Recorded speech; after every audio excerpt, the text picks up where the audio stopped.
On to the feature race then, the Chinese Club Challenge Cup. This Group 3, but it is a handicap over the 1,400 metres, headed by Helene Paragon. Drops in class, obviously third, HKR in the mile. Butte only ran 7th in that race, but a previous winner on the big day.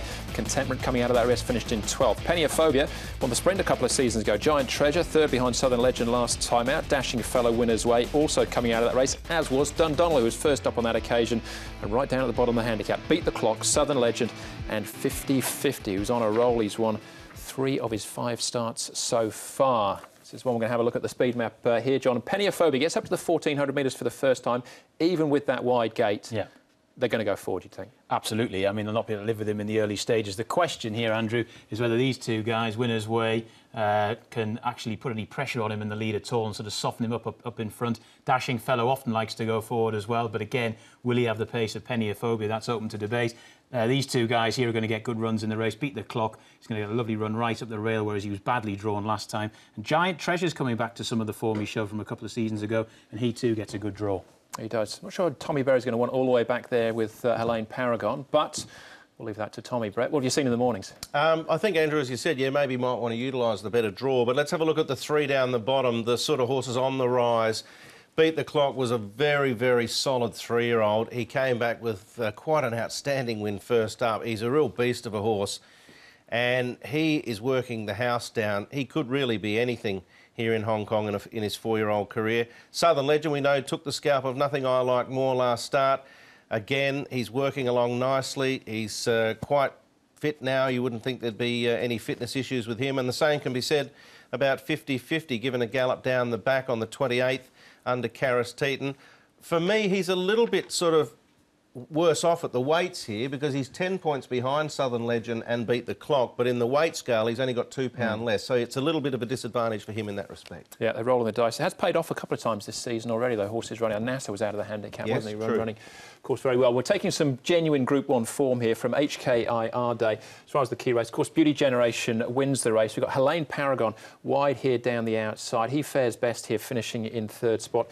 The other horses to take note of, there's Beauty Only just inside him, and Contentment actually fades out of here, maybe slightly below par for him. Yeah, Beauty Only, didn't think it was too bad a run, although it was deemed unacceptable. Helene Paragon, well, I mean, his barrier trials weren't great, but so far this season, the Jockey Club Mile and in this race, he's run absolute stormers, and he was really staying on extremely strongly here. Couldn't quite overhaul Beauty Generation, of course, in the latter stages.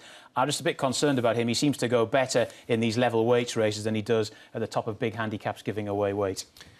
I am going to put Helene Paragon in the tips, but I'm going to be working around these 3 sort of up-and-comers down the bottom that are really on the rise and have got the light weights here. But of those horses that have got the bigger weights, I think Helene Paragon potentially is probably going the best, and he's got the draw. Yeah, he's got an amazing turn of foot and a Group 1 winner at 1,400 metres as well. Next one we can have a look at, was a whole host of them in here.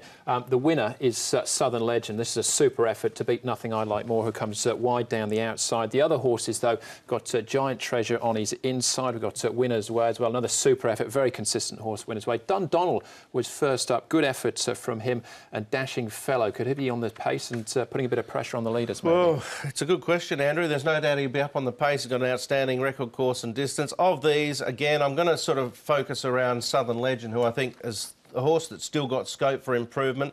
The others are sort of there where they are, and I think they're all sort of hovering around their marks at the moment. Giant Treasure, as John pointed out before, probably maybe a little bit interesting as well, because we know at his best he's sort of split Morris and Abel Friend a few years ago, but he's been out of form for a long time, but in the process he's dropped a bit in the handicap, so weight-wise he's probably well placed. Yeah, I do like Southern Legend. He gets in the numbers. Yeah, you can't underestimate. He's the only horse to have done this so far and beaten Nothing Like More. He is a superstar, I think, going places, so the form's got to be good. Absolutely. Yeah, he's going to be very, very hard to beat. All right, another horse with a very light weight and a very good record so far is the Big Grey, 50-50. Taking a drop in trip, though. He is. I don't see that as probably too much of a hindrance for him. My little concern is, as I mentioned before, he's basically a win away from being level pegs to Southern Legend and Beat the Clock, but he's still got scope for improvement. This is clearly his toughest test, and he's a horse that still looks to have more to come. I think this race is a slightly tougher race than the one he's running in here. Having said that, Exultant charged into second and looked very impressive, but that was, of course, stepping to 2,000. So I think 50-50. We're going to get a real good guide on where he's at and how much more he's got to offer after the race on Monday. Yeah, he covered a bit of ground that day in the Chevalier Cup, so it was a good effort, obviously, with the exultant form as well, being interesting. Again, he's another one who sneaks into the numbers despite being out of the handicap, but he's not on top. All right, OK. Possibly this horse is Beat the Clock. Let's hear about his chances with jockey Joe Moreira. Beat the Clock, Joe. Impressive win first up from him, up into Group 3 level. Can he measure up here? I believe so. Lightweight on his back should help him a lot. He's the type of a horse that we're learning a lot about him still. His last run in particular, when he missed the start, gave us a better idea of how he could be ridden if any circumstances the same that he faced last time. In the future, he's certainly going to be able to still deliver good form, which he did last time. Obviously, I do respect some other horses in the race, in particular those newcomers, which has got good form overseas.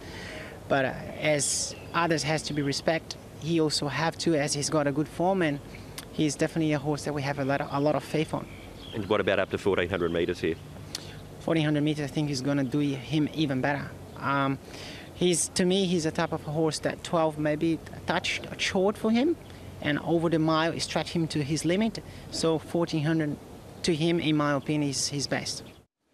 Interesting if you're talking about the 4-year-old series for him, but this is the race we're thinking about for now. 1,400 metres, ideal. Yep, I think he's very hard to tip against, Andrew. I'm going to put him on top. He reeled off a 21.6 final 400 there. He has got tactical speed as well, so they can have him a little closer than probably was last start, but they also, as Joe mentioned there, learnt something about him. So I think he's the one to beat. Southern Legend's a good measuring stick, as is 50-50. I'm going for all the horses on the way up off the light weights, and of those that are established, I think Helene Paragon with the good gate can run fourth, but 10, 11, 12, and I'm happy to play that QQP. Yep, do not adjust your sets. I've got exactly the same tiers as Brett there, 10, 11 and 12. Peniophobia, I think if he gets into the lead, which he almost certainly will, he might be a tricky one to run down. He might be able to boss things out in front, Nash Rawiller, and he goes in for fourth. But it's all about Beat the Clock for me. All right, Southern Legend for me, but the lightweights once more, and Helene Paragon to fill a minor spot as well. That was the feature race, the Chinese Club Challenge Cup. But wait, there's more, still more to go. The 11th race plus all the best bets, that comes up next.